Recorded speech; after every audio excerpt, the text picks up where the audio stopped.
Em 1855, na região do Recôncavo Baiano, a senhora Dona Valentina de Almeida Santos fez o impensável.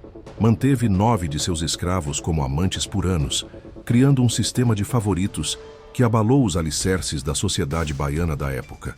O que começou como um ato de rebeldia de uma viúva contra as convenções sociais, terminou em um banho de sangue que marcou para sempre a história do Engenho Bom Jesus.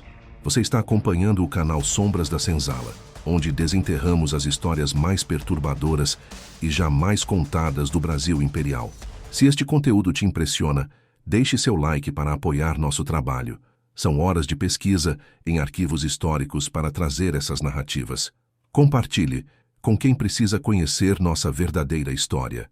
Você está acompanhando o canal Sombras da Senzala, o único lugar onde a história real do Brasil é contada sem filtros. Deixe seu comentário dizendo de onde você está assistindo. Queremos saber se nossa audiência está espalhada pelo Brasil ou pelo mundo. E já aproveite para comentar o que você faria se descobrisse um segredo tão escandaloso sobre sua própria família. O ano era 1855. O Brasil vivia o auge do Segundo Reinado, quando a economia açucareira do Recôncavo Baiano começava a perder força para o café do Vale do Paraíba. Mesmo assim, os engenhos da Bahia ainda representavam centros de poder imenso, onde os senhores exerciam autoridade quase absoluta sobre a vida e a morte de centenas de pessoas escravizadas. O Engenho Bom Jesus, situado a 30 quilômetros de Salvador, era uma das propriedades mais antigas e respeitadas da região. Seus canaviais se estendiam por hectares de terra fértil e sua casa grande, construída no final do século XVIII, era símbolo do poder e da opulência da família Santos. Dona Valentina de Almeida Santos, aos 32 anos, havia herdado a propriedade após a morte prematura do marido, Coronel João Evaristo Santos, falecido em 1853 durante uma epidemia de febre amarela. A senhora do Engenho Bom Jesus não era uma mulher comum para os padrões da época. Educada em Lisboa, falava francês fluentemente, tocava piano com maestria e possuía uma biblioteca com mais de 200 volumes, algo extraordinário para uma mulher do Brasil oitocentista. Sua beleza também era notável. Alta, de pele clara, olhos verdes penetrantes e longos cabelos negros que mantinha sempre impecavelmente arranjados. O casamento com o Coronel João Evaristo havia sido arranjado quando ela tinha apenas 16 anos. Durante os 15 anos de união, Dona Valentina viveu como se esperava de uma senhora da sociedade baiana, mantendo as aparências e cumprindo seu papel social. No entanto, o relacionamento com o marido, 30 anos mais velho, nunca foi marcado por afeto ou intimidade. Com a morte do coronel, algo mudou profundamente em Dona Valentina. Os documentos e relatos da época descrevem uma transformação gradual, mas inegável. A viúva, que inicialmente respeitou todos os protocolos do luto, aos poucos começou a mostrar um comportamento cada vez mais incomum para uma senhora de sua posição. O primeiro sinal de mudança ocorreu 6 meses após o funeral. Contra todas as expectativas, Dona Valentina assumiu pessoalmente a administração do engenho, recusando ofertas de casamento e dispensando os serviços do administrador contratado pelo falecido marido. Em uma sociedade patriarcal, uma mulher gerindo uma propriedade daquele porte causou o primeiro escândalo, mas estava apenas começando. Fevereiro de 1854 marcou o início da verdadeira revolução no Engenho Bom Jesus. Dona Valentina promoveu mudanças radicais na hierarquia da propriedade. Dispensou todos os feitores brancos, substituindo-os por escravos de sua confiança. Modificou as condições de trabalho, reduzindo as horas na lavoura e melhorando a alimentação dos escravizados.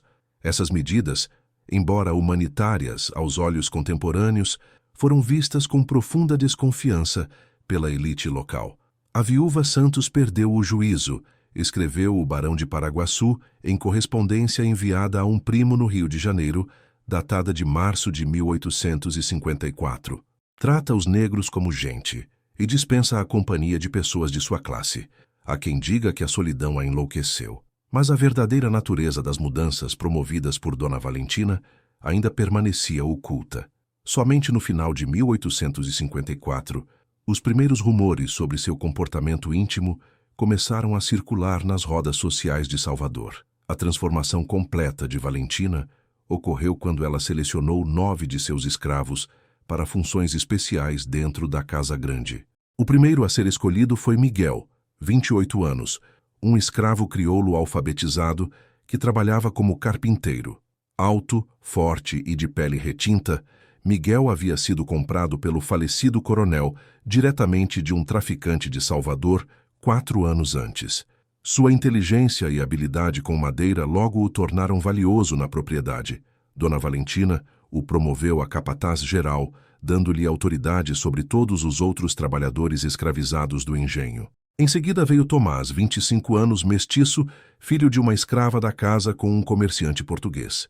Tocava violão com maestria e possuía uma voz que, segundo relatos da época, poderia encantar até mesmo as sereias. Tomás se tornou o músico oficial da Casa Grande, encarregado de entreter Dona Valentina durante as noites. Francisco, 30 anos, era um escravo nascido na propriedade, conhecedor de cada palmo de terra do engenho. Seu conhecimento sobre cultivo de cana e produção de açúcar era inigualável. Foi nomeado administrador das plantações, posição jamais ocupada por um escravizado na história do recôncavo. Antônio, 26 anos, alto e de físico impressionante, havia sido treinado como guarda pessoal do coronel. Com a morte do senhor, Dona Valentina o designou como seu segurança particular, acompanhando-a em todas as saídas da propriedade. Pedro, 24 anos, mestiço de pele clara, era alfabetizado e conhecia matemática. Havia sido treinado pelo próprio coronel para auxiliar na contabilidade do engenho. Valentina o promoveu a tesoureiro, dando-lhe acesso aos livros financeiros e às chaves do cofre, um nível de confiança inédito. José, 29 anos, conhecido por sua habilidade como cozinheiro, assumiu o comando da cozinha da Casa Grande, planejando refeições que misturavam técnicas europeias com ingredientes africanos. Gabriel, 27 anos, de origem angolana, possuía conhecimentos medicinais transmitidos por sua mãe. Tornou-se o curandeiro oficial da propriedade, tratando tanto os habitantes da Casa Grande quanto os da senzala. Joaquim, 31 anos, era cocheiro e cuidador dos cavalos, responsável pelo transporte de Dona Valentina e pela manutenção das carruagens e estábulos. Por fim, Sebastião, 23 anos, o mais jovem do grupo, de beleza notável e maneiras delicadas, foi designado como criado pessoal da senhora, permanecendo constantemente ao seu lado dentro da Casa Grande. A escolha desses 9 homens seguiu critérios que mais tarde ficariam evidentes. Todos possuíam inteligência acima da média, habilidades específicas, boa aparência física e, principalmente, jovialidade e vigor. O arranjo incomum rapidamente despertou a curiosidade das propriedades vizinhas. Por que uma viúva recente teria dispensado todos os empregados livres, substituindo-os por escravos? Por que esses homens específicos recebiam privilégios sem precedentes, incluindo roupas finas, alimentação diferenciada e até mesmo pequenos aposentos individuais anexos à Casa Grande, algo completamente fora dos padrões da época? As respostas começaram a surgir nos primeiros meses de 1855, quando Dona Valentina abandonou qualquer pretensão de discrição. O que havia começado como um segredo sussurrado entre as paredes da Casa Grande se transformou em um escândalo público impossível de ignorar. Em janeiro de 1855, ocorreu o primeiro incidente que levou os rumores para além dos limites da propriedade. Durante uma visita inesperada do vigário de Santo Amaro, Padre Anselmo Rodrigues, Dona Valentina foi encontrada em situação comprometedora com Sebastião na biblioteca da casa. O religioso, horrorizado, deixou a propriedade imediatamente e, em seu relatório enviado ao arcebispo da Bahia, descreveu a cena como uma abominação diante dos olhos de Deus, que desafia toda a ordem natural e social estabelecida por Nosso Senhor. O escândalo, no entanto, não intimidou Dona Valentina. Pelo contrário, pareceu libertá-la de qualquer preocupação com convenções sociais. Nas semanas seguintes, começou a aparecer publicamente acompanhada por seus escravos favoritos em situações cada vez mais ousadas. Em fevereiro de 1855, durante uma missa dominical na Igreja Matriz de Santo Amaro, causou comoção ao chegar acompanhada não apenas por Antônio, seu segurança, mas também por Sebastião e Tomás, todos vestidos com roupas finas, que rivalizam com as dos homens livres presentes. Os 3 escravos sentaram-se no mesmo banco que ela, algo impensável na rígida hierarquia racial e social da época. O barão de Paraguaçu, em nova correspondência, datada de março de 1855, escreveu: "O comportamento da viúva Santos ultrapassou todos os limites da decência. Circulam histórias sobre orgias noturnas na Casa Grande do Engenho Bom Jesus, onde ela se deita com vários de seus negros. A sociedade baiana está em choque, mas ninguém ousa confrontá-la diretamente, dado o poder econômico que ainda possui. A menção a orgias noturnas não era mero exagero ou calúnia.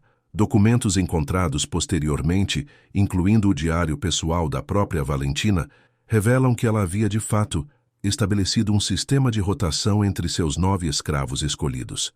Cada noite da semana era designada a um ou mais deles, em um arranjo que invertia completamente as dinâmicas de poder da sociedade escravocrata. Segunda-feira pertence a Miguel", escreveu ela em uma entrada de seu diário, datada de abril de 1855. "Sua força e virilidade me fazem lembrar que estou viva. Terças são para Tomás, cujas canções e carícias trazem poesia às minhas noites. Quartas pertencem a Francisco e Antônio juntos. O contraste entre a pele retinta do primeiro e a tez mais clara do segundo cria um espetáculo visual que me fascina." O diário continua detalhando o esquema completo. Quintas-feiras eram dedicadas a Pedro e José, sextas a Gabriel, sábados a Joaquim, e domingos, ironicamente o dia do Senhor, eram reservados para Sebastião, aparentemente o favorito da senhora. A situação no Engenho Bom Jesus representava uma inversão tão radical das normas da sociedade escravocrata brasileira que não poderia permanecer sem consequências. A elite baiana, inicialmente paralisada pelo choque, começou a se mobilizar para conter o que consideravam uma ameaça não apenas aos bons costumes, mas à própria instituição da escravidão. Como uma mulher branca da elite poderia manter relações íntimas consensuais e aparentemente afetuosas com homens negros escravizados sem abalar as fundações do sistema escravocrata, baseado na desumanização completa dos africanos e seus descendentes? A resposta era simples: não poderia. A sociedade baiana se dividiu em sua reação ao comportamento de Dona Valentina. De um lado, a maioria da elite tradicional condenava veementemente suas ações, vendo-as como uma ameaça direta à ordem social estabelecida. Do outro, um pequeno grupo de abolicionistas e intelectuais via na situação um exemplo radical, ainda que problemático, de ruptura com o sistema escravista. Em abril de 1855, a tensão alcançou um novo patamar quando Dona Valentina compareceu a um baile na residência do comendador Almeida, em Salvador, acompanhada por Sebastião, não como servo, mas como acompanhante. Vestido com roupas de qualidade superior e adornado com um alfinete de ouro, o jovem escravizado dançou com sua senhora à vista de toda a sociedade baiana. O escândalo foi instantâneo. Mulheres desmaiaram, homens ameaçaram intervenções violentas, e a anfitriã em lágrimas implorou que Valentina se retirasse. Foi nesse momento que ela proferiu a frase que seria registrada em diversos relatos da época e que sintetizava sua rebelião pessoal. Se os senhores podem ter quantas escravas desejarem em suas camas, por que uma senhora não poderia ter o mesmo privilégio com seus escravos? Acaso o corpo da mulher branca vale menos que a honra dos homens? A provocação era impossível de ser ignorada. Havia exposto a hipocrisia de uma sociedade que tolerava e até celebrava o abuso sexual sistemático de mulheres escravizadas por seus senhores, enquanto considerava absolutamente inaceitável que uma mulher branca mantivesse relações consensuais com homens negros. A frase de Dona Valentina tornou-se um escândalo que se espalhou rapidamente pelas propriedades do Recôncavo e chegou aos salões da capital. O desafio aberto aos códigos sociais mais arraigados da sociedade escravocrata brasileira não poderia ficar sem resposta. Nas semanas seguintes, o isolamento social da Senhora do Engenho Bom Jesus tornou-se absoluto. Convites para eventos foram retirados, visitas cessaram completamente, e até mesmo comerciantes começaram a recusar negócios com a propriedade. O arcebispo da Bahia, Dom Romualdo Antônio de Seixas, proibiu oficialmente Dona Valentina de frequentar qualquer igreja da região, ameaçando excomunhão caso ela persistisse em seu comportamento pecaminoso e contrário às leis divinas e humanas. No entanto, o ostracismo social pareceu apenas fortalecer a determinação de Valentina. Em seu diário, uma entrada de maio de 1855 revela: quanto mais tentam me isolar, mais encontro liberdade. Nunca antes me senti tão viva, tão dona de meu próprio destino. Se o preço dessa liberdade é o repúdio da chamada boa sociedade, considero-o um pagamento insignificante. A reação das outras mulheres da elite baiana foi particularmente severa. Em carta enviada a uma prima no Rio de Janeiro, Dona Amélia Viana, esposa do barão de Paraguaçu, escreveu: Valentina Santos não apenas manchou seu próprio nome, mas ameaça a reputação de todas as senhoras de bem. Seu comportamento lança suspeitas sobre cada viúva, cada mulher que administra propriedades. Por causa dela, maridos desconfiam de suas esposas, pais vigiam suas filhas com olhos mais atentos, e a liberdade já limitada de nós, mulheres, torna-se ainda mais restrita. Enquanto a sociedade externa se voltava contra Dona Valentina, dentro do engenho Bom Jesus, uma nova dinâmica se estabelecia. Os 9 escravos escolhidos ocupavam uma posição extraordinária e sem precedentes. Eram simultaneamente servos e amantes, propriedade e companhia de sua senhora. Essa contradição gerava tensões e alianças complexas entre eles. Miguel, como capataz geral, ocupava posição de maior poder. Os documentos indicam que ele desenvolveu um relacionamento quase de parceria com Dona Valentina, discutindo questões administrativas durante o dia e compartilhando sua cama nas segundas-feiras à noite. Essa proximidade gerou ressentimentos entre os outros, especialmente Sebastião, o favorito pessoal da senhora. Um relato de uma escrava da casa, Joana, registrado anos depois, descreve: Miguel andava como se fosse dono daquelas terras, dava ordens até mesmo para os outros favoritos, quando a senhora não estava olhando. Sebastião o odiava. Dizia que ele era apenas um capataz glorificado, enquanto ele próprio possuía o coração da senhora. De fato, a relação entre Dona Valentina e Sebastião parecia transcender a dinâmica puramente física estabelecida com os outros. O jovem escravo acompanhava-a constantemente, lia para ela, aprendeu a tocar piano sob sua tutela e até mesmo começou a vestir-se e comportar-se como um homem livre da elite. Alguns relatos sugerem que Valentina chegou a ensinar-lhe francês e rudimentos de literatura europeia.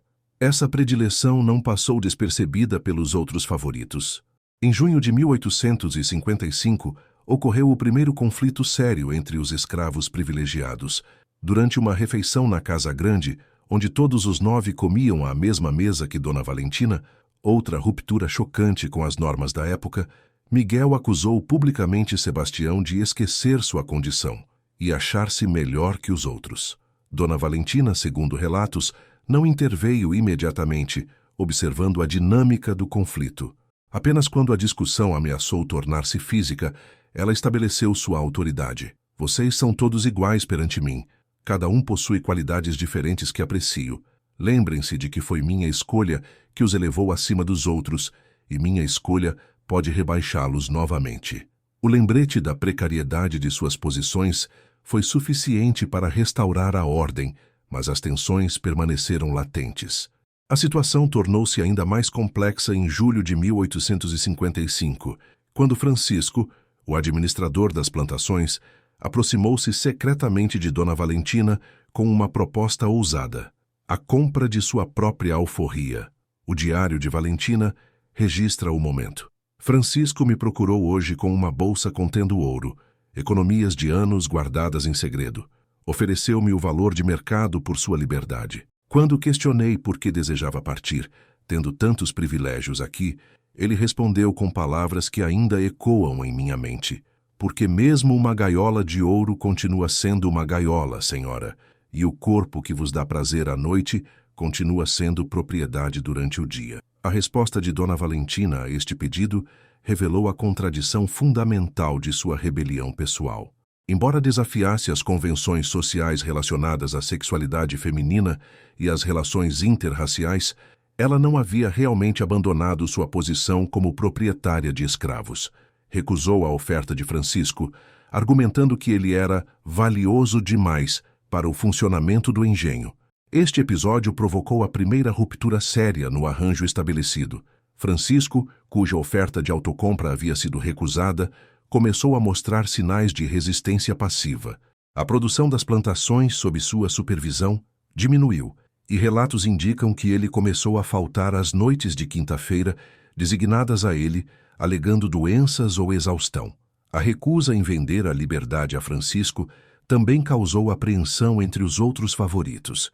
Se mesmo com todos os privilégios e intimidade não eram considerados dignos de alforria, qual seria o verdadeiro significado de sua posição especial? A questão começou a corroer a lealdade do grupo. Em agosto de 1855, a tensão dentro do engenho Bom Jesus foi exacerbada por pressões externas. Um grupo de proprietários vizinhos, liderados pelo barão de Paraguaçu, enviou uma delegação formal à propriedade com um ultimato. Dona Valentina deveria vender seus escravos e a propriedade, mudando-se para Portugal ou para o Rio de Janeiro, ou enfrentaria consequências não especificadas. A mensagem, entregue por um advogado acompanhado por capangas armados, foi clara em seu subtexto. O comportamento de Valentina não era apenas um escândalo moral, mas uma ameaça política à instituição da escravidão. Ao elevar escravos a posições de autoridade e intimidade, ela minava as justificativas raciais que sustentavam todo o sistema escravocrata. A resposta de Dona Valentina ao ultimato foi registrada por múltiplas fontes. Acompanhada por seus 9 favoritos, todos ostensivamente armados, ela recebeu a delegação na varanda da Casa Grande. Após ouvir a mensagem em silêncio, respondeu: "Informem aos senhores que os enviaram que Valentina de Almeida Santos não reconhece autoridade alguma sobre suas propriedades ou sua vida privada. O engenho Bom Jesus é meu por direito legal, assim como cada escravo que nele habita. O que faço dentro de minhas terras diz respeito apenas a mim. Qualquer tentativa de interferência será recebida à bala." A ameaça não era vazia. Nos meses anteriores, Dona Valentina havia discretamente aumentado o arsenal da propriedade e treinado não apenas seus favoritos, mas também um grupo seleto de outros escravos para utilizar armas de fogo. Mais uma violação das normas da sociedade escravocrata que proibia terminantemente o acesso de escravizados a armamentos. A delegação retirou-se sem incidentes, mas o ultimato marcou uma escalada no conflito. O engenho Bom Jesus tornou-se efetivamente uma ilha sitiada. Patrulhas armadas de propriedades vizinhas começaram a circular nas estradas ao redor, interceptando qualquer pessoa que tentasse entrar ou sair. É importante compreender que o comportamento de Dona Valentina representava uma ameaça existencial para a sociedade escravocrata baiana. Não apenas por sua conduta sexual, mas principalmente por criar uma estrutura de poder alternativa, onde escravos ocupavam posições de autoridade, portavam armas e eram tratados, ao menos em alguns aspectos, como iguais. Se tal arranjo fosse tolerado, que mensagem enviaria para os milhares de escravizados da região? O isolamento forçado teve consequências econômicas severas para o engenho. Sem poder escoar a produção de açúcar ou adquirir suprimentos, a situação financeira da propriedade deteriorou-se rapidamente. Em seu diário, Dona Valentina registrou preocupações crescentes. Os armazéns estão quase vazios. O sal e o óleo acabarão em semanas. Os escravos comuns começam a murmurar sobre racionamento, e temo que essa insatisfação possa ser explorada por nossos inimigos. Miguel sugere que tentemos contrabandear suprimentos através das propriedades menores a leste, mas isso representa um risco considerável. A escassez material exacerbou tensões pré-existentes dentro da propriedade. Os escravos que não faziam parte do círculo privilegiado dos 9 favoritos começaram a demonstrar ressentimento aberto. Uma divisão perigosa formou-se na senzala, com a maioria dos escravizados voltando-se contra o que viam como uma elite corrupta que abandonava a solidariedade comunitária em troca de privilégios pessoais. Em setembro de 1855, ocorreu o primeiro ato de sabotagem interna. Um incêndio destruiu parte do engenho onde o açúcar era processado, causando danos consideráveis. Embora a autoria nunca tenha sido confirmada, suspeitas recaíram sobre um grupo de escravos liderados por Jerônimo, um africano idoso que havia sido punido semanas antes por desrespeito a Miguel. A situação de Dona Valentina tornou-se cada vez mais precária. Sitiada externamente pelos proprietários vizinhos, enfrentando crescente hostilidade interna da maioria dos escravos e começando a perceber rachaduras mesmo em seu círculo íntimo de favoritos, ela se viu numa posição insustentável. Em outubro de 1855, tomou uma decisão drástica que revelou o verdadeiro limite de sua rebelião pessoal.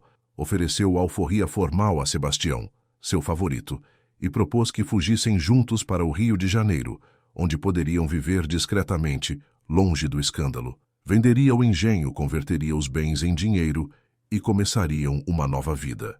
A oferta feita a Sebastião, mas negada a Francisco meses antes, chegou ao conhecimento dos outros favoritos através do próprio beneficiário, que, embriagado durante uma noite de comemoração, vangloriou-se de seu futuro como homem livre.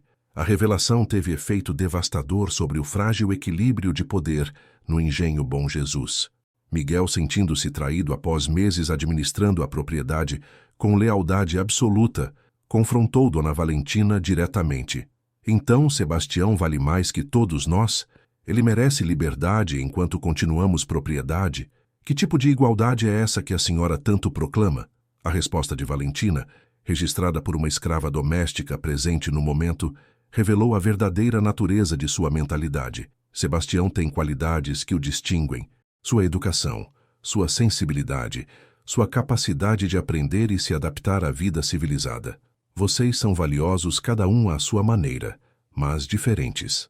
Essa justificativa, baseada em noções de capacidade de civilização que ecoavam o próprio racismo científico, usado para justificar a escravidão, expôs o limite fundamental da transgressão de Dona Valentina. Sua rebelião contra as normas sexuais e sociais de sua classe não representava um verdadeiro questionamento da hierarquia racial e do direito de propriedade sobre seres humanos. Mesmo em sua subversão, continuava senhora, continuava proprietária. A divisão entre os favoritos tornou-se irreconciliável. Sebastião, Miguel, Pedro e Gabriel formaram um grupo em torno de Dona Valentina.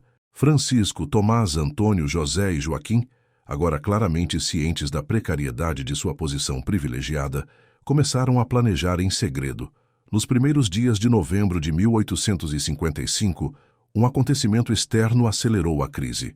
O chefe de polícia de Salvador, atendendo a pressões da elite local e com autorização do presidente da província, organizou uma força para invadir o engenho Bom Jesus e restaurar a ordem. A notícia chegou à propriedade, através de um escravo de fazenda vizinha que conseguiu escapar da vigilância. Diante da ameaça iminente, Dona Valentina convocou todos os seus favoritos para uma reunião de emergência. Seu plano era resistir. Barricariam a Casa Grande, armariam os escravos leais e enfrentariam as autoridades.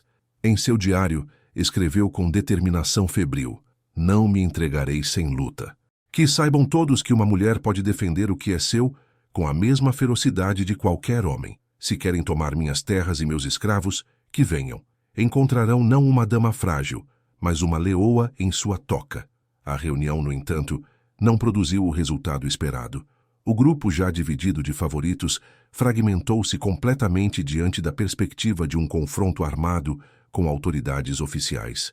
Miguel, Pedro e Gabriel declararam lealdade a Dona Valentina, prontos a lutar. Sebastião surpreendentemente mostrou hesitação, temendo que uma resistência armada pudesse arruinar seus planos de fuga e vida nova no Rio de Janeiro. O mais significativo, porém, foi a reação de Francisco e seus aliados. Em um momento de ousadia impensável, Francisco tomou a palavra e propôs um plano alternativo. A senhora nos usou para seu prazer e conveniência, nos elevou acima dos outros apenas para nos lembrar, quando conveniente, que continuamos sendo propriedade. Agora quer que arrisquemos nossas vidas por sua causa. Ofereço uma alternativa. Entregue-nos nossas cartas de alforria imediatamente, forneça-nos ouro suficiente para recomeçarmos em outro lugar e partiremos esta noite. Em troca, não revelaremos os detalhes de tudo o que aconteceu nesta casa. A proposta era efetivamente uma chantagem.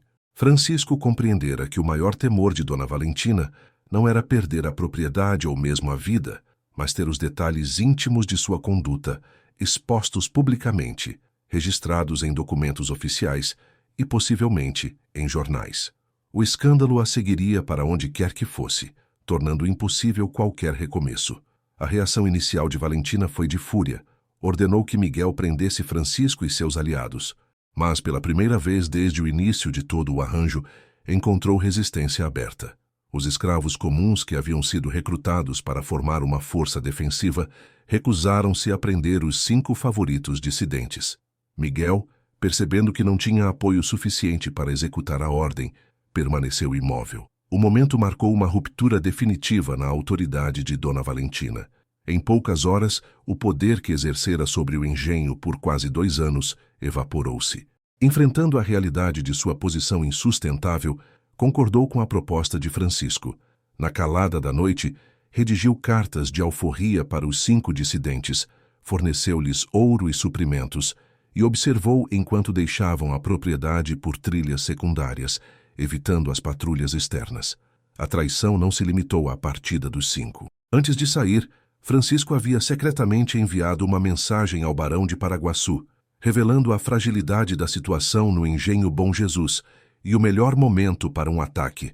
Em troca, recebeu garantias de passagem segura para seu grupo através das propriedades vigiadas. Na madrugada de 15 de novembro de 1855, menos de 24 horas após a partida dos 5 favoritos dissidentes, o engenho Bom Jesus foi invadido por uma força combinada da polícia provincial e capangas de proprietários vizinhos. A resistência foi mínima. A maioria dos escravos, desmoralizada pela divisão interna e pela escassez de suprimentos, rendeu-se sem luta. Dona Valentina, Miguel, Pedro, Gabriel e Sebastião barricaram-se na Casa Grande, resistindo por algumas horas com trocas de tiros. Eventualmente, quando ficou claro que estavam completamente cercados e sem munição suficiente, Miguel tomou uma decisão desesperada. De acordo com relatos posteriores, aproximou-se de Dona Valentina e declarou: "A senhora nos prometeu uma vida diferente, nos fez acreditar que éramos mais que escravos. Agora vejo que era apenas uma ilusão, um capricho de uma mulher entediada. Não permitirei que acabemos nas mãos deles, para sermos torturados e executados como exemplo." O que se seguiu foi um dos episódios mais chocantes registrados nos anais da história baiana. Miguel sacou uma pistola e atirou em Dona Valentina a queima-roupa, matando-a instantaneamente. Em seguida, executou Pedro e Gabriel, que não tiveram tempo de reagir. Sebastião, aproveitando o momento de confusão, tentou fugir por uma passagem nos fundos da casa, mas foi capturado pelos invasores. Miguel, vendo-se encurralado e compreendendo o destino que o aguardava, voltou a arma contra si mesmo, cometendo suicídio antes que pudesse ser capturado. Seu último ato foi incendiar o quarto principal da Casa Grande, onde o corpo de Dona Valentina jazia, numa tentativa de destruir o espaço que havia sido cenário de tanto drama humano. O incêndio na Casa Grande do engenho Bom Jesus rapidamente se espalhou por toda a estrutura principal. As chamas intensas, alimentadas pela madeira antiga e pelos móveis luxuosos, criaram um espetáculo terrível que iluminou toda a propriedade. Os invasores, focados inicialmente na captura dos rebeldes, foram forçados a abandonar a edificação para salvar suas próprias vidas. Quando o sol nasceu na manhã seguinte, apenas ruínas fumegantes restavam do que havia sido uma das casas grandes mais imponentes do recôncavo baiano. O corpo carbonizado de Dona Valentina nunca foi recuperado adequadamente, restando apenas fragmentos insuficientes para um enterro cristão, um último escândalo para uma mulher que havia desafiado todas as convenções de sua época. Sebastião, o único dos favoritos sobreviventes a ser capturado vivo, enfrentou um destino pior que a morte. Levado à cadeia pública de Santo Amaro, foi submetido a um julgamento sumário, conduzido pelo mesmo chefe de polícia que liderara a invasão. Acusado não apenas de insurreição e conspiração, mas também de crimes contra a natureza, o termo jurídico da época para relações sexuais consideradas desviantes, foi condenado ao açoitamento público, seguido de execução. O castigo foi executado na Praça Central de Santo Amaro, em 20 de novembro de 1855, como espetáculo público e advertência. Registros oficiais indicam que Sebastião recebeu 200 chibatadas antes de ser enforcado, um número extraordinariamente alto, mesmo para os padrões brutais da época. Testemunhas relataram que, apesar da tortura extrema, o jovem manteve-se em silêncio absoluto, recusando-se a implorar por misericórdia ou a denunciar Dona Valentina, um último ato de lealdade ou talvez de dignidade pessoal. Os outros escravos do engenho Bom Jesus enfrentaram destinos variados. A maioria foi vendida em leilão público para pagar as dívidas acumuladas durante o período de isolamento da propriedade. Documentos de venda indicam que foram dispersos para fazendas distantes, muitas vezes separando famílias inteiras. Punição deliberada por terem participado, mesmo que passivamente, na desordem moral estabelecida por Dona Valentina. Quanto aos 5 favoritos que haviam fugido na véspera da invasão, Francisco, Tomás, Antônio, José e Joaquim, os registros históricos oferecem informações fragmentadas. Francisco foi visto em Salvador semanas após os eventos, aparentemente tentando embarcar em um navio para o Rio de Janeiro, mas foi reconhecido, capturado e reescravizado, sua carta de alforria declarada inválida por ter sido obtida sob coerção. Tomás conseguiu escapar para o Quilombo do Urubu, na região de Cachoeira, onde seus conhecimentos musicais e o ouro obtido de Dona Valentina garantiram sua aceitação. Anos depois, viajantes europeus que visitaram comunidades quilombolas da região mencionam um músico excepcional chamado Tomás do Recôncavo, cuja história de ter sido amante de uma senhora branca era contada em sussurros. O destino de Antônio, José e Joaquim permaneceu desconhecido. Acredita-se que podem ter fugido para províncias distantes, possivelmente mudando seus nomes e tentando reconstruir suas vidas como homens livres, uma tarefa quase impossível em uma sociedade onde a cor da pele era praticamente sinônimo de condição social. A história do engenho Bom Jesus não terminou com a morte de Dona Valentina e a dispersão de seus escravos. A propriedade, significativamente danificada pelo incêndio e pela negligência dos meses anteriores, foi adquirida em leilão pelo barão de Paraguaçu por uma fração de seu valor original. Em gesto calculado para apagar completamente a memória dos eventos escandalosos, o novo proprietário demoliu as ruínas da Casa Grande, construiu uma nova residência em estilo europeu mais moderno e renomeou a propriedade como Engenho Nova Aurora. O simbolismo da mudança de nome não passava despercebido. Uma nova aurora que substituía as sombras do passado recente. Todo o episódio envolvendo Dona Valentina e seus escravos favoritos transformou-se em um assunto proibido na região, mencionado apenas em sussurros e sempre com expressões de horror moral. A repercussão dos eventos do engenho Bom Jesus estendeu-se muito além do recôncavo baiano, tendo consequências concretas em toda a província e mesmo no Império. Nas semanas seguintes à invasão e ao incêndio, a Assembleia Provincial da Bahia aprovou uma série de leis mais restritivas relacionadas à administração de propriedades por mulheres solteiras ou viúvas. Uma dessas leis, conhecida popularmente como Lei Valentina, embora oficialmente tivesse outro nome, exigia que mulheres proprietárias de mais de 20 escravos fossem supervisionadas por um tutor masculino, geralmente um parente ou um funcionário designado pelo juiz local. A justificativa oficial era proteger senhoras vulneráveis da manipulação por escravos inescrupulosos, mas o verdadeiro objetivo era evitar que outras mulheres seguissem o exemplo de Dona Valentina. O escândalo também alimentou debates sobre a própria instituição da escravidão, tanto entre seus defensores quanto entre abolicionistas. Para os escravocratas, o caso servia como exemplo perfeito dos perigos de humanizar demais os cativos e da natureza selvagem do africano, que, segundo eles, manifestava-se assim que as restrições eram afrouxadas.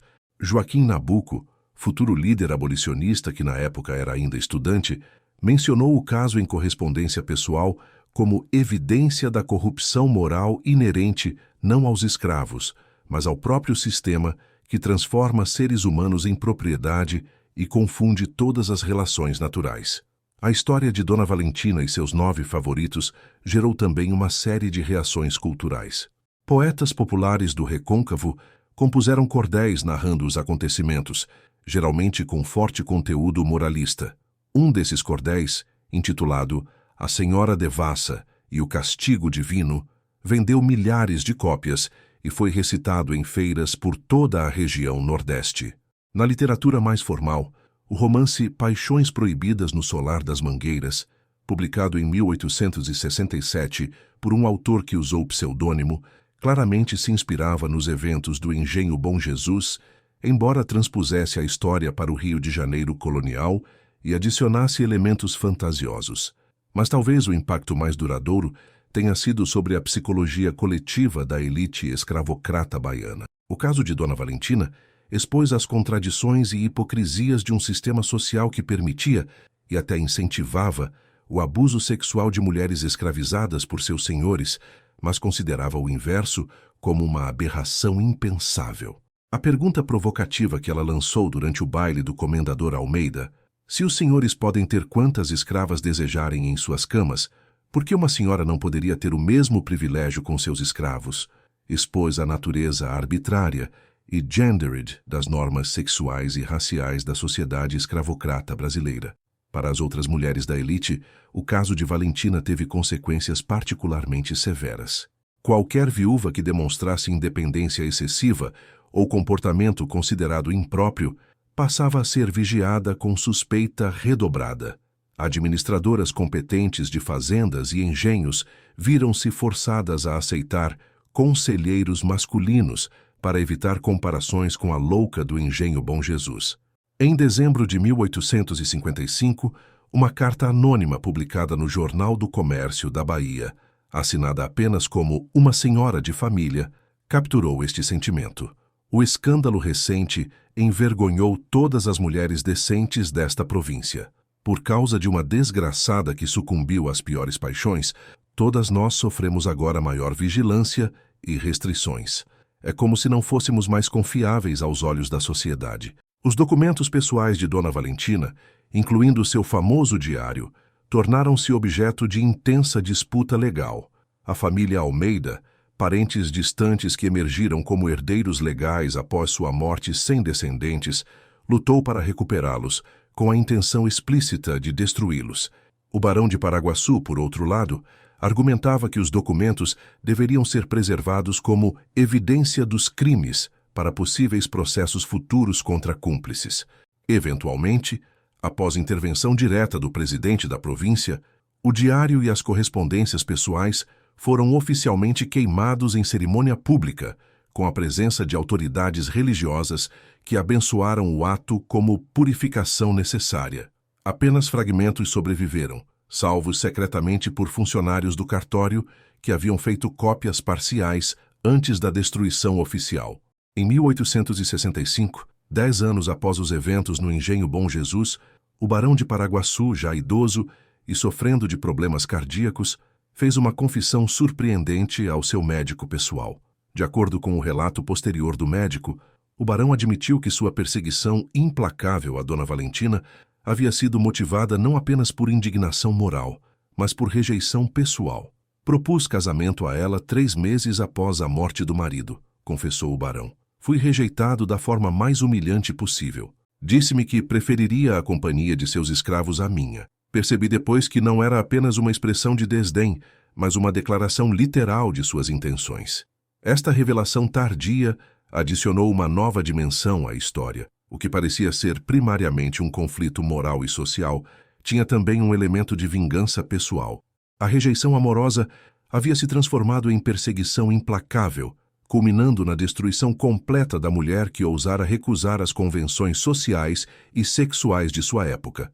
Os ecos dos eventos do Engenho Bom Jesus persistiram muito após a morte de todos os envolvidos diretos.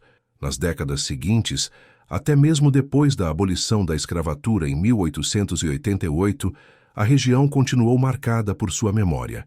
O novo engenho Aurora do Barão de Paraguaçu nunca prosperou como seu predecessor, enfrentando problemas constantes, desde colheitas fracassadas até acidentes inexplicáveis. Trabalhadores locais acreditavam que o lugar estava amaldiçoado pelo sangue derramado. Para a história mais ampla da sociedade brasileira, o caso de Dona Valentina e seus 9 escravos favoritos representa um episódio particularmente revelador das tensões inerentes à escravidão como instituição. Mais que uma simples narrativa de transgressão sexual, é um caso que expõe como as hierarquias de gênero, raça e classe se entrelaçavam e se reforçavam mutuamente, criando um sistema onde mesmo aqueles que pareciam desafiar algumas normas frequentemente reforçavam outras. Dona Valentina desafiou as expectativas sobre o comportamento feminino e as barreiras raciais no âmbito sexual, mas nunca questionou fundamentalmente a instituição da escravidão ou seu direito de propriedade sobre seres humanos. Sua rebelião permaneceu pessoal, não sistêmica, uma distinção crucial que eventualmente garantiu seu fracasso e sua destruição. Os 9 escravos favoritos, por sua vez, navegaram um território impossível entre privilégio e opressão. Elevados acima de seus companheiros de cativeiro, mas ainda fundamentalmente propriedade, experimentaram uma liberdade limitada e condicional que dependia inteiramente dos caprichos de sua senhora. A divisão final entre eles refletia diferentes avaliações desta situação contraditória e das estratégias de sobrevivência possíveis dentro dela. O mais revelador, talvez, foi a reação da sociedade baiana como um todo. A rapidez e a violência com que a elite local mobilizou-se para esmagar a anomalia do engenho Bom Jesus demonstram o quão fundamentais eram as hierarquias que Dona Valentina desafiou. Mais que um simples escândalo moral, seu comportamento representou uma ameaça aos próprios alicerces da sociedade escravocrata, não porque pretendesse derrubar o sistema, mas porque expunha suas contradições internas. Hoje, mais de 150 anos depois, a história do engenho Bom Jesus permanece como um lembrete poderoso da complexidade do passado escravocrata brasileiro. Não oferece heróis ou vilões simples, apenas seres humanos capturados nas teias contraditórias de um sistema social fundamentalmente injusto, navegando conforme suas possibilidades, desejos e limitações. O que fica claro, ao analisarmos este episódio histórico, é que a escravidão corrompia todas as relações humanas que tocava, mesmo aquelas que, superficialmente, pareciam desafiar suas normas.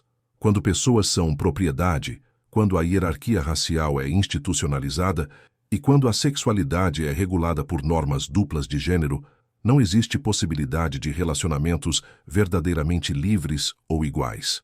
A lição final da história de Dona Valentina e seus 9 escravos favoritos não é apenas sobre os horrores do passado escravocrata, mas sobre como sistemas opressivos podem distorcer até mesmo gestos aparentes de rebelião, transformando-os em novas formas de dominação. A verdadeira liberdade, nos ensina esta história sombria, requer mais que transgressões individuais. Exige a transformação completa das estruturas sociais que permitem a opressão sistemática de qualquer grupo humano. Conforme caminhamos pelas ruínas físicas e metafóricas do passado escravocrata brasileiro, histórias como a do engenho Bom Jesus servem como pontos de referência necessários. Lembretes de que nosso presente foi construído sobre fundações complexas e frequentemente dolorosas, que exigem confronto honesto e reflexão contínua para que possamos construir um futuro genuinamente mais justo e humano.